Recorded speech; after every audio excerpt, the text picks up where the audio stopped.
Welcome back. This is another installment of MustardHub Voices Behind the Build. In these episodes, I sit down with the people building, backing, and running better workplaces. I'm your host, Curtis Forbes, and my guest today is Jeffrey Shapiro. Jeffrey's a people and talent executive who designs and scales human-centered, data-driven people systems for high-growth startups, private equity-backed companies, and global enterprises. He specializes in turning chaotic hiring and workforce challenges into repeatable, measurable systems that improve quality of hire, accelerate growth, strengthen retention, and elevate the candidate and employee experience. Known for building systems that scale without losing empathy, Jeffrey believes strong people outcomes come from clear design, disciplined execution, and continuous feedback, not shortcuts or performative culture work. Welcome to Behind the Build. Thanks for joining me today, Jeffrey. Thanks for having me. Super excited to chat. So before we dive into all the sort of HR related things, my background is in music, and you mentioned you've been to 500 plus live shows. That blew me away. Before I get into all the stuff, I have to know best one you've been to. What's on the calendar next? Oh my God, best one I've been to is almost impossible. I'll give you a few. Pearl Jam, Randall's Island in the pouring rain, super memorable. Was that late 90s when they were in their peak? Yep. Right after Vitology came out. Okay. Radiohead at Liberty State Park was epic. Anytime you could see Fish at MSG, it is a life-changing experience. Very recently, within the past 2 years, I don't remember the exact date, Mountjoy at Madison Square Garden was a colossal shift in how I felt about live music and an experience. It was a collaborative experience that they pulled off. It was unbelievable. Next is 2 nights at Citi Field. One night I'm taking the kids. We're going to see Noah Khan. We're seeing Camp at Forest Hills in Queens. And I think we might last minute get tickets for Passion Pit at Pier 17 in Manhattan over the summer. Wow, okay. But we're always looking at, my wife and I are always looking at like live events. Yeah.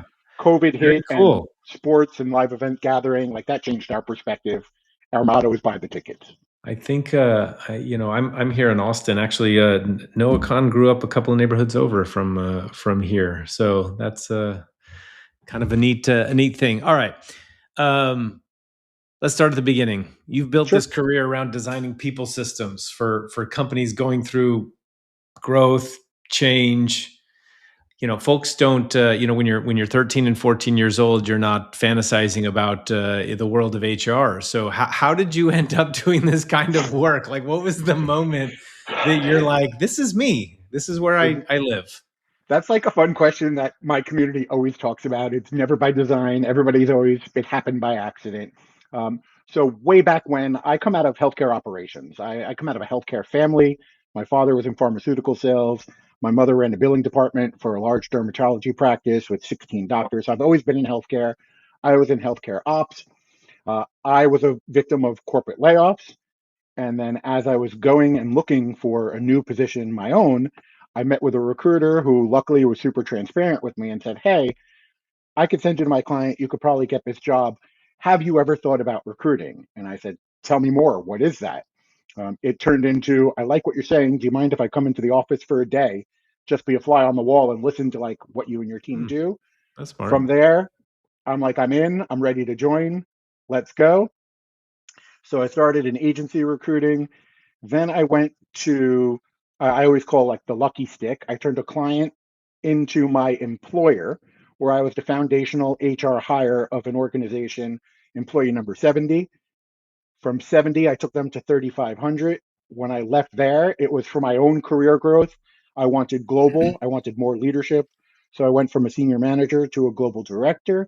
That was also in healthcare on diagnostic radiology, diagnostic imaging, mammo, X-ray, CT, ultrasound, etc. After that, I said, you know what? I think I've done everything I can in healthcare. Like, what's next?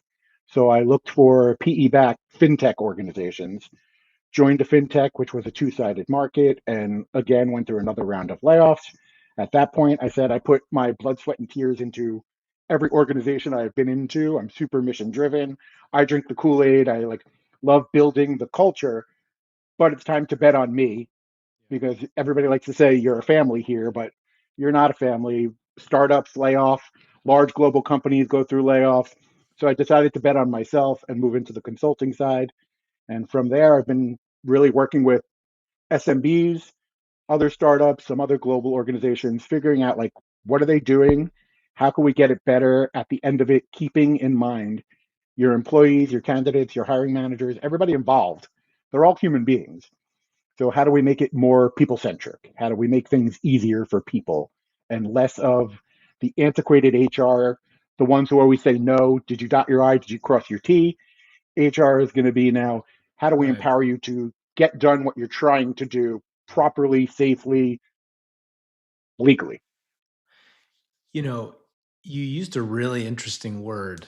You were a victim of the corporate layoffs, and it struck with me. And it's a good word. Your bio says you're obviously known for building systems that scale without losing empathy. Right. I think of these words connected. Right. The victim of corporate layoffs, but losing people, without losing or scaling without losing empathy. And that's a very specific tension, I think, to name. And I'm curious where that comes from personally. So it's definitely my own experience, my own biases, knowing who I am. Again, like I drink the Kool-Aid in every organization I am in. When I'm joining an organization, like this is things people forget. Candidates are also evaluating that company. Yeah. So when I'm interviewing on my own and I'm looking for a job in corporate America, I'm laser focused on three things: the mission, the market, the management. I need to check all three of those boxes before I'm going to say yes, even if I get an offer. The mission, what do they stand for? What do they want to do? The market, what's the product? Would I be a consumer? Is it something I would want to buy? Would I be a user, a customer? The management, the people I'm going to be reporting to and or cross-functionally collaborating with? Am I going to learn from them? Are they supportive? What behaviors do they demonstrate? Um, are the core values just fancy adjectives that hang up on the wall? Are they clearly defined? Are they being modeled by the C-suite? Like one of my questions is always, could you give me an example of something the CEO or CFO has done in the past 3 months that lives a core value? Like what did they do? What was the core value? How do you see that that was being lived here? I I love that. I think that's so. To me, first of all, I love the fact that you talk about scaling without losing empathy. And I don't see a lot of folks entering opportunities where they are asking those kind of questions about culture and looking for specific, concrete, tangible examples, right? Rather than just sort of these maybe nebulous or aspirational comments, right? That folks might make about what Sure. it's supposed to be like here. Um, let's talk about kind of the current job market. Last time you chatted, we had an interesting conversation about this. It's been a little bit of a strange one, right? There's layoffs in some The word I keep places. going The word I keep There's going to when I am coaching there either job seekers or current employers is cattywampus. It's like the only word I could think of to describe what's going on the past 3 to 5 years at this point. It's now being reported on in major media outlets, but it has been felt and just quietly ignored or not talked about for upwards of 4 to 5 years at this point. Yeah. Yeah, I mean, I would agree. I would agree with that. I think there's some places where you're seeing crazy amount of layoffs, right? But there's also talent shortages in others, right? One of the things that you had brought up, right? You have candidates ghosting employers, you have employers ghosting candidates. Um, yeah, talk to me about the state of what it is today. So I have so many controversial feelings on all of this. So the one I'll stand on my soapbox on is candidates ghosting employers That's their choice. Can it impact their brand? Sure. If you're a candidate of mine and we're getting ready to move to offer and you disappeared on me, 3 years from now, if I'm working somewhere else, am I going to remember that you did that? Yes. But like my pushback on being an empathetic human being is 3 years from now, are you the same person that you were right now? Because I'm not the same person I was a week ago, a month ago, a year ago. This is why I hate when organizations have like the do not hire list. Who wrote that? How long ago was it audited? 10 years ago, somebody abandoned their job when they were an entry level person. 10 years later, they're a leader. You're not going to hire that person because 10 years ago, when they were a new entry level person, like all of that is just weird. Um, the other part we were going to talk about is candidates don't ghost. However, on the other side, any organization, recruiter, hiring manager, those people are paid for their time. They represent that company. Ghosting somebody that has spent time in your interview process is non negotiable, not okay. I understand people are skeptical and scared to give direct feedback on why that person didn't get a job. They went in another direction, like that canned answer. Cool, but could we give them something that they could be improve on for next time? Most people are afraid to do that. It's great if you can, but you can't ghost somebody when you represent a brand because that brand is losing a consumer. If I go through an Yeah. interview process and I spend 4 to 7 hours and I did an assessment and a case study and I presented, and all of a sudden at the end, like I just don't hear from you, you could almost guarantee I am a negative detractor. I am telling other people about that experience. I'm not going to consume, I'm not going to be a consumer, a user, a purchaser of that product at all. Whoever you are, someone else is doing what you do, I'll go spend my money there. Yeah. But those managers are paid for their time. They Well, need to give that person closure. let me ask you about this from your vantage point. Like, do you feel like companies are struggling to find good people, or are they struggling to find good people for like roles that are clearly defined and properly resourced? I guess what I'm trying to ask is like what's actually broken? There's there's a lot. Like right now, we're in this hurry up and wait is probably the best way to think. Like how can organizations utilize, update their tech stack, their systems, their softwares? What could AI do to make things better? Is part of what's happening. But on the other end, there's so many layoffs that when a job is posted, 400 to 500 people are applying for that Oh job yeah, within it's 72 hours. insane. Now, this is where there's a difference between an applicant and a candidate. If I apply to a job and I don't hear from the organization, that's not necessarily ghosting. I didn't invest my time. I didn't go through the interview process. When I get people to understand what I'm talking about, I, Jeffrey Shapiro, could apply for a job as a neurospine surgeon 10 times a day, every day for the next month. I am not a neurospine surgeon. I'm not qualified to be a neurospine surgeon. It is wrong of me to think any of these companies are going to call me as as an applicant and make me a candidate. Right. So I do have to have some accountability on my own. But the second someone wants to talk to me and put me in the process, now you can't ghost me. Now you got to let me know what's going on. You got to be transparent. You got to give me communication. Um, but like what we're experiencing in the market with these 500 to 700 people applying, another avenue of it is with these layoffs, you have tons of people at different levels of their career who just want to get back to work. So if I'm a C suite and I've been out of work, I'm going to apply for a VP role. If I'm a VP and I've been laid off, I'm going to pursue that VP role. If I'm a director, a senior manager, or a really strong IC, individual contributor, and I want the next step in my career, I'm applying for this job. So now you have three different levels of people applying for that one position. And then you're entering all the subconscious bias that comes up. This former chief people officer is applying for a VP role. We don't want to do that. They're going to leave us as soon as the market corrects and the C suite role becomes available. They're being disqualified without even having a chance. This people, they don't have enough experience. I'm not willing to let them learn on my dime. We're not going to call them. Where in a different market, all these people would be getting phone calls. Yeah, that's interesting. Um, the ghosting thing, I mean, I keep coming back to, It's and so painful. And well, and really what it says about where trust and accountability are in the hiring process right now.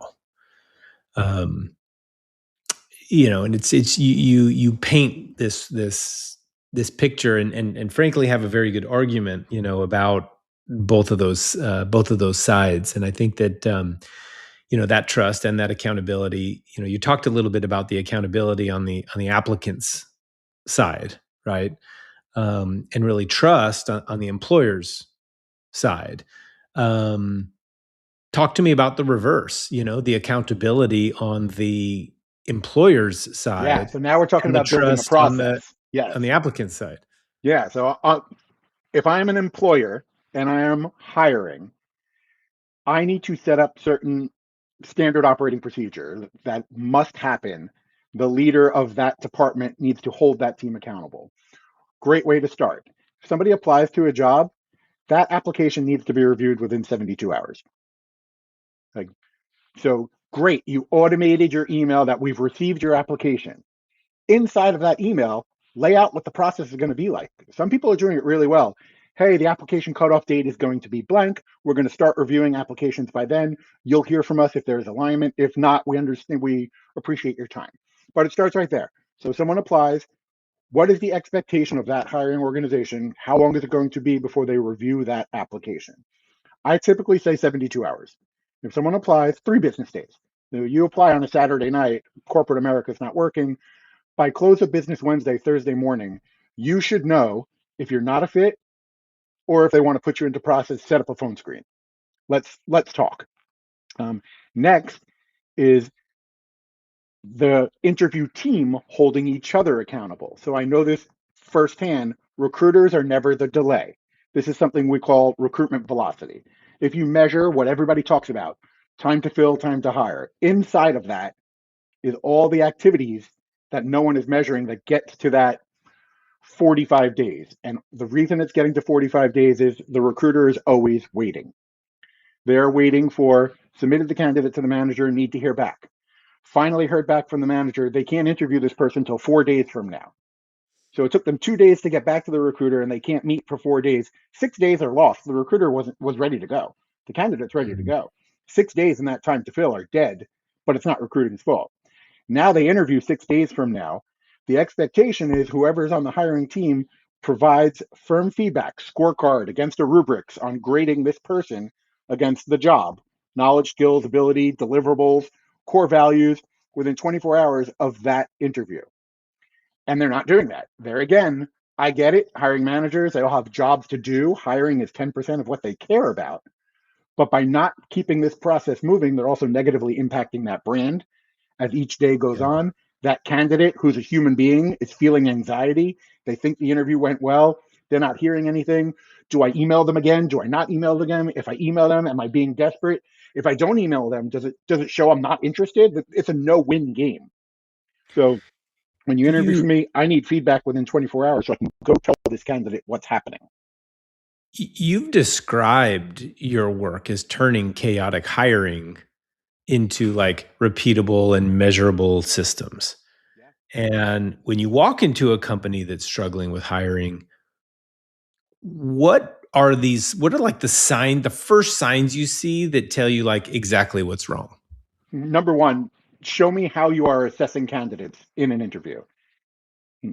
Is it Mm. standardized? When you are hiring for job XYZ, are you asking every candidate the same question or are you just going in and winging it? Because an overwhelming majority of them are not prepared for the interview. The hiring Really? manager is not looking at the resume until 5 minutes before the interview.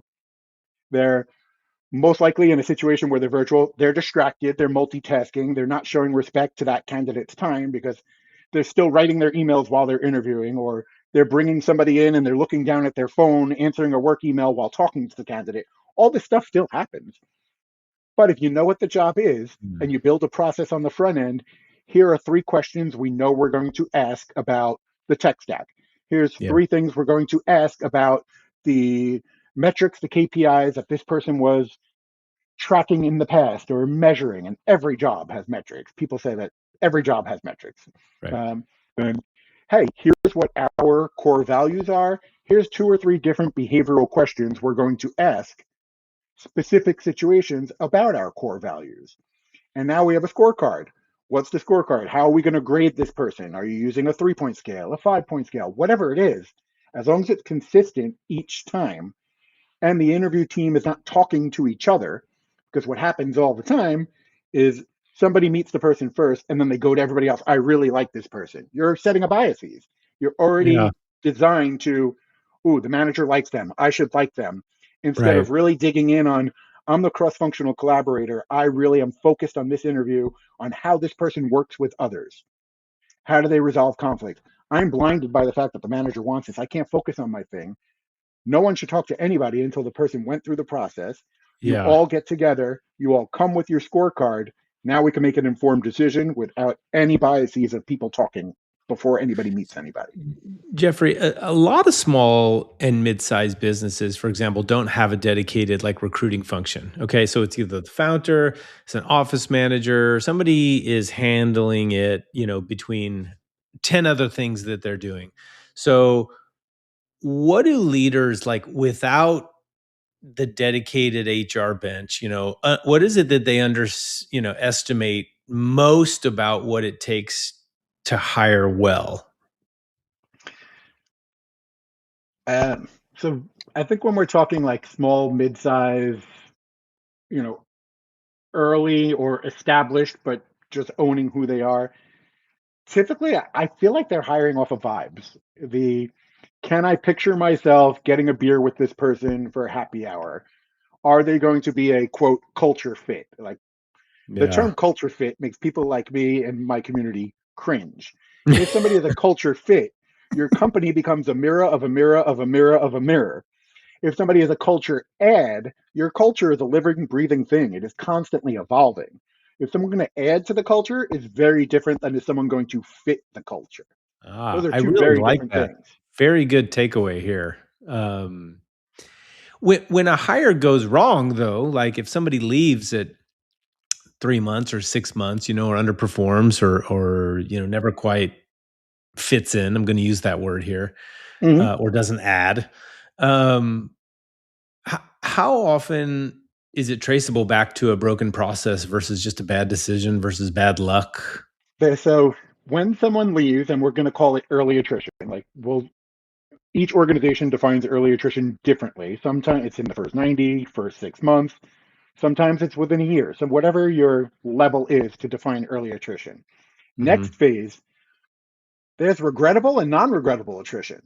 So This is a good point to when point that out. someone Is that leaves, like, you yeah, might not be happy about that because they were a high impact person. Like, let's figure out why they left. I mean, people talk about exit interviews. What about stay interviews? The people who are here, who are performing, who are rock stars, who are superstars, how often are we going to them and asking them what they love about their job? What keeps them here? Let's do some stay interviews as well so we can put that into the process, into the onboarding, highlight that as why people are successful here. But attrition could be regrettable, non regrettable. It's always expensive. So early attrition is bad. You invested time, money, onboarding, training, orienting, and then that person's gone. yeah, My gut says early attrition is typically the organization's fault. They weren't set up to support that person properly. They didn't know what they were assessing. They didn't describe the job properly. So, a great thing that most organizations don't do is after 90 days, check in with that person. Hey, how is it going? Question number one: the job we described, is it the job delivered? Almost all the time, you're going to hear from that person, I'm really happy. Everything was great. I didn't know I'd be doing A, B, and C 3 times a week. I don't mind doing A, B, and C 3 times a week. It just never came up. No one talked about it. It wasn't part of the interview process.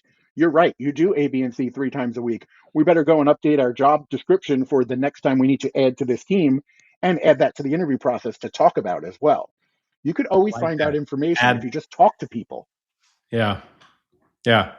Um, I like the way you frame that, though. Also, let's add it right. So the next time we have to add to this team, not the Yeah. next time we have to replace you.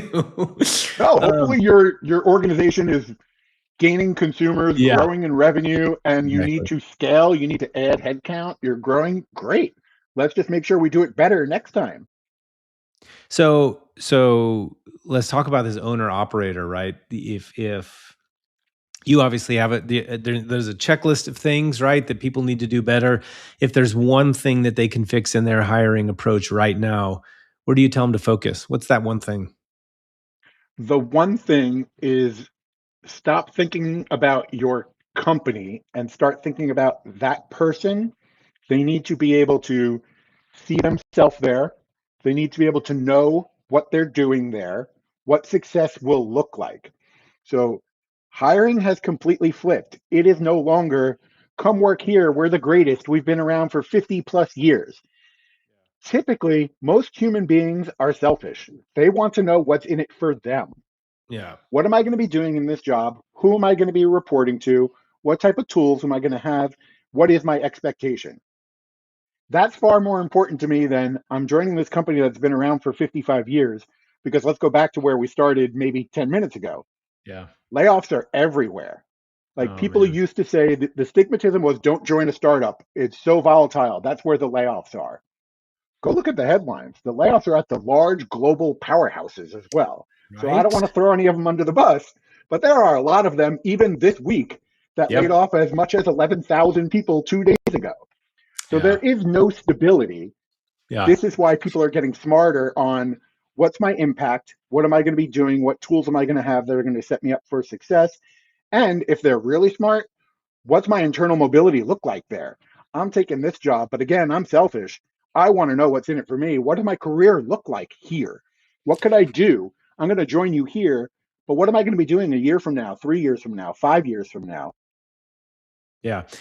Um, I want to pivot slightly to talk a little bit about AI, and obviously this is a huge right black box we're about to open. Um, you made a couple of comments earlier that I want to come back to. One of the comments was you post a job and there might be 4, 5, 600 applicants right that next day. And one of the comments you made is, okay, well, if somebody applies, the organization should respond to them or evaluate their whatever it is within 72 hours. That's 3 days to potentially evaluate, 5 or 600 applications, right? Going through, 200 applications a day. And that's on the average, right? I'm sure there's some that where there might be thousands. So, AI obviously is changing how company that I'm going to even just skip over the question like how are you supposed to evaluate 200 a day, let alone 3 or 400 a day? And like we know that AI is changing how companies sort of they source, they screen, they evaluate candidates. It can do a bunch of different things. It also introduces some problems, right? They weren't necessarily there before. So from where you sit, you know, where is AI genuinely making it better? Not easier and not necessarily faster, right? Because we know it can do those things, but then there's obviously some complicated, topics around what it might not see, right? Or what it Yeah. stays buried that it's not able to surface. So where is it actually genuinely making it better? And where are those, places that it's creating new problems or masking the old ones? So it is definitely creating new problems. There are two major litigations occurring right now on the utilization of AI upfront with evaluating applications. So it's there, it's real, it's in litigation. Everybody's waiting to see what happens, but there are two major instances right now. Um, the best way to utilize it is audit it a lot. That's the thing. Like it's a learning model. Whatever you set up front, you got to keep going back and audit. You got to change what you're doing because it's going to just start inheriting the biases from what you built up front. Um, I've started to see it, and I like that in applications, organizations are giving job seekers the opportunity to have their resume evaluated by AI if they want. This is also a double-edged sword because I know for sure there are organizations that are just this resume was written by AI. We don't want to talk to the person. But on the back end, inside the job description, you're requiring people have a familiarity with AI. And Right. let's also say that company wrote the job posting utilizing AI. So we're going to use AI to write our job posting, and then we're going to DQ candidates for using AI when we want candidates who are AI savvy and know how to use it. This is why we're in a mess where we are right now, which should get sorted out. But ideally, the best way to be more efficient, faster, empathetic is build it on what the role actually requires. Because I'll go back to picking on myself. If I apply for a neurospine surgeon, AI could and should DQ me as soon as I submit my application because I Yeah. don't meet the minimum requirements. So that is happening. Then you'll also have people who are super savvy. All right, the job requires a PhD in org psych. On the application, it's asking, do you have a PhD in org psych? I'm going to click yes, even though I don't. So what people don't realize is if you falsify your application and you end up hired and they figure it out, you could be terminated just for falsifying your application. So you're not going to win by telling somebody you have a bachelor's if you don't have a bachelor's and the job requires one. But like upfront, those pre-screening questions are designed for that company to be able to provide closure faster, figure out who they need to talk to. Like I myself am recruiting for the owner of a small mid-sized business right now that is looking for a chief of staff. This person must be on site in the office day in and day out. The first 50 applications I got were all international, looking for H-1B visas, not here, not willing to be on site. Other people are asking, can this job be hybrid? Can this job be remote? But that's not me. This is the hiring organization. Their requirement is somebody in office. So I get it. Everybody says shoot your shot, apply for the application. But this is why the system is broken. I'm going through all these applications. 300 of the first people are not in market, not local, don't have the relevant experience. Like the job seeker is not holding themselves accountable because, again, they're going to shoot their shot. They're applying, go for it. This is what I'm paid to do. I can't complain that too many people are applying to my job. Right. Like that's my job, to go through these and figure out who to talk to.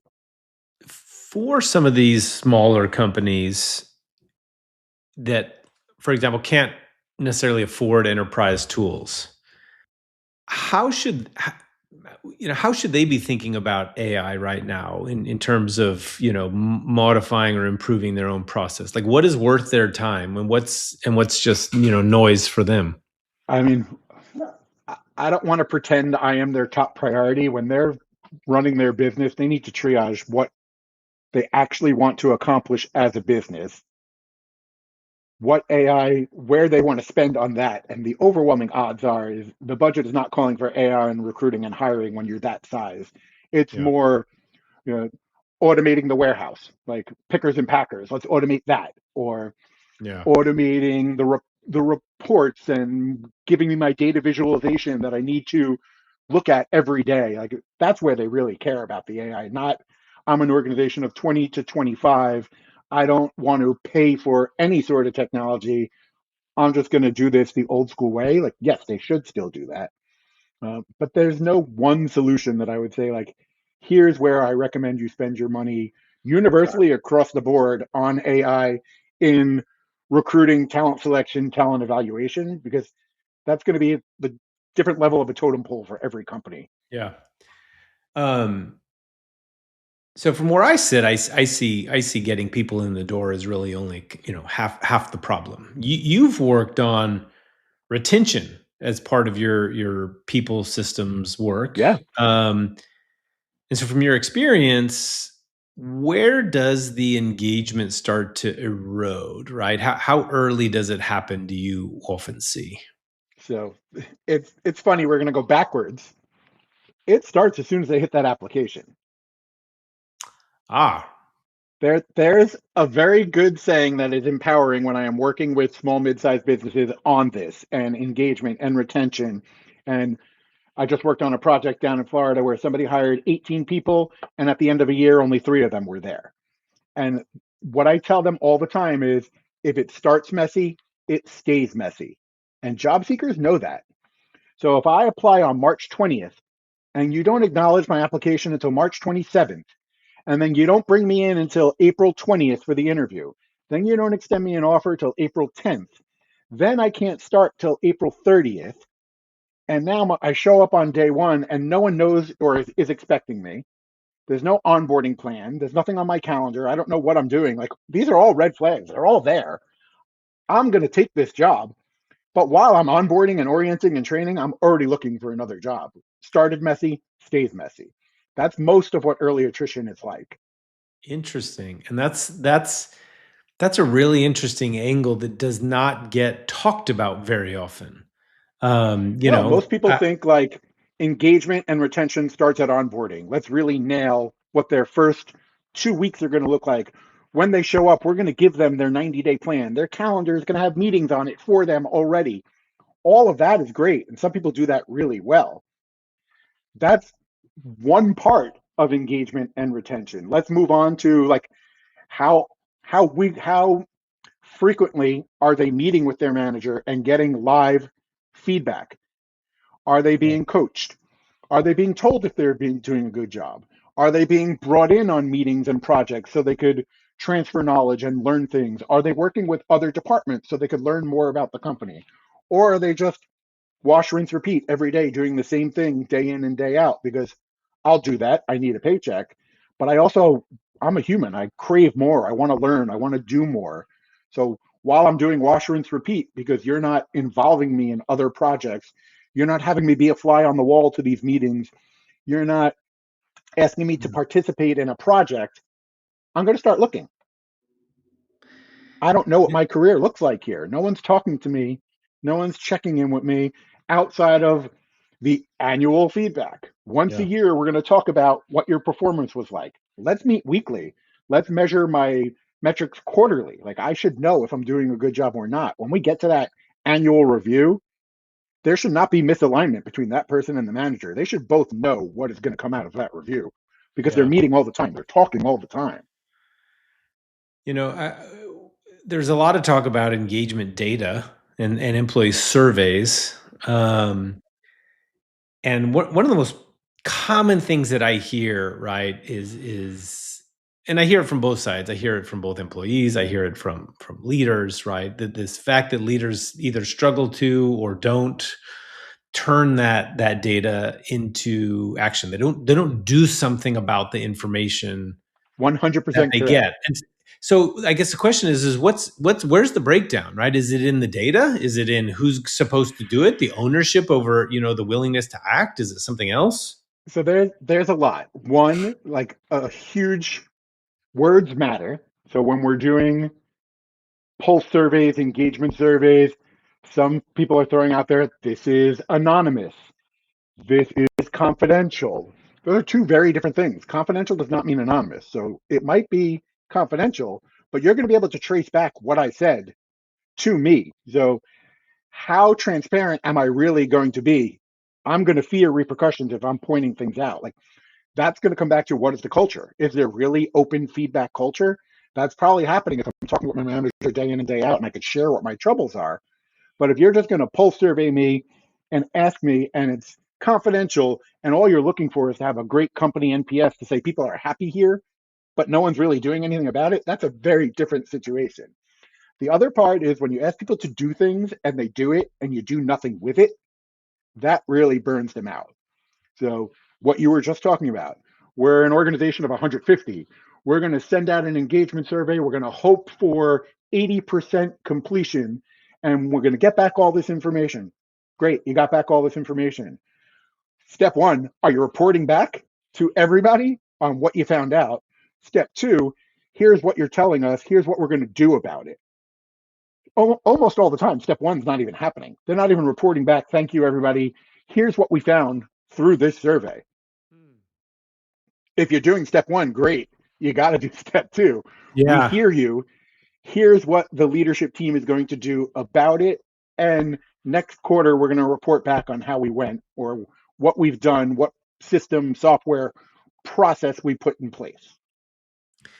I like that. That step two is a big one, and it does get dropped most of the time. I want to sort of take a turn and look like into the future a little bit. Looking ahead, I'm curious your thoughts on shifts in hiring and talent strategies that maybe you think leaders need to like start preparing for now. Like, where do you see this market going with new technological advances? With the changes that you've seen in hiring and retention, Yeah. not in 5 years, like now, right? What do they need to be preparing for now that you think is going to be coming up? So if I'm a job seeker, I need to show on a resume and display in my interview I possess a growth mindset. I am always willing to learn and do new things because on the organizational side, a lot of organizations are embracing lean operations. It's not just the startup world anymore. This is why we're seeing layoffs. This is why organizations are reporting record earnings, but fewer employees because AI is going to automate. They need people that are going to be able to do more than what they were originally hired for because now we don't need to have a team of 50. We could have a team of 30 because we're going to automate some of what 20 of those people were doing. And those 30 people that are constantly learning, constantly evolving, constantly staying in the know are going to be the ones that are touching multiple things. They're going to be in data analytics and customer success. Well, because They're, theoretically now we all have access to infinite knowledge. yeah, So if you possess that mindset, then theoretically you should be able to 5x, 10x your output. yeah. One of the things I read recently, I'm totally going to misquote it, was like AI is going to help you. AI is not creative for your people. AI is going to help you find the people that are creative in your organization. And I'm butchering what I read, but it was along those lines. Like, I can't put AI in front of your hands, Curtis, and magically you're going to become this creative person.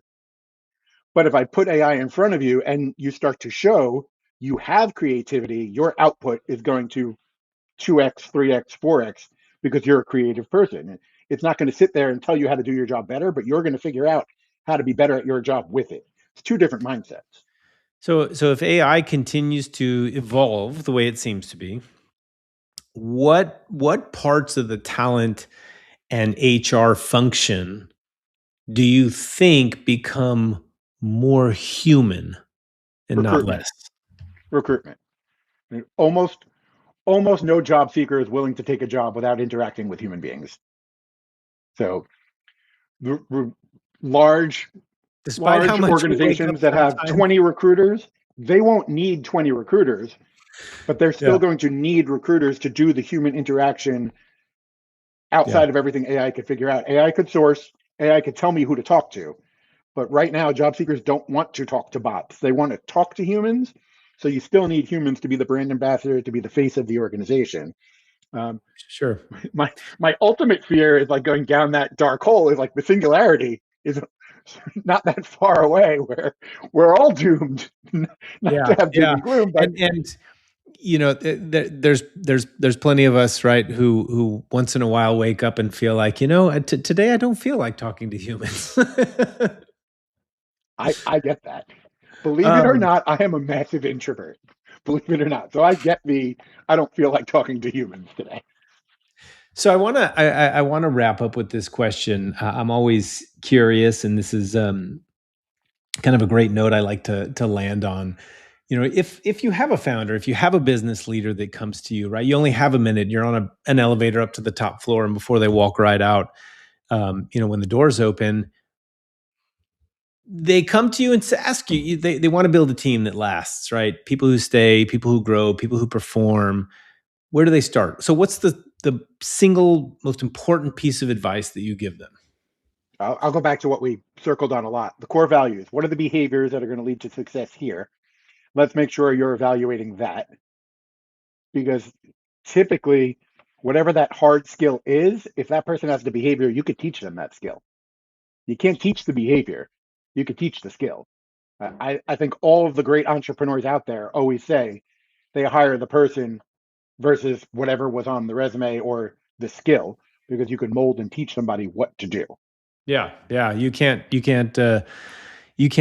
behavior. You can't teach mindset. You can certainly No, teach like if somebody. your entire organization is built on the foundation of collaboration, Yeah. Let's get really granular on the behavioral questions we're going to ask about collaboration. Let's have all these job seekers tell us about previous experiences where they were collaborating on a project. And let's also keep it even. Times when they failed, times when they succeeded. Most people don't like to talk about failure.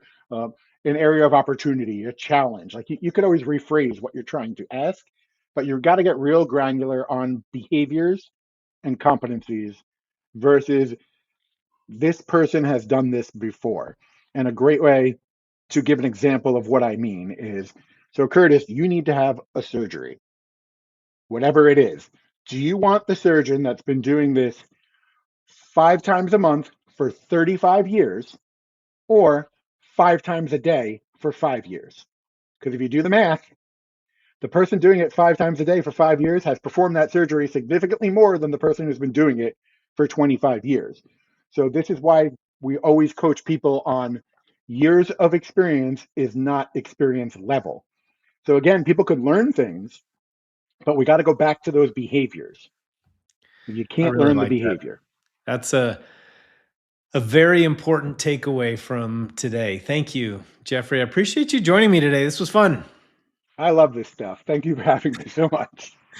Big thanks to all you watching and listening to MustardHub Voices Behind the Build. Be sure to subscribe so you don't miss the next episode. Please visit mustardhub.com to learn more about how about MustardHub and discover how we can help companies become destinations for workplace happiness and turn culture into a competitive edge. Until next time.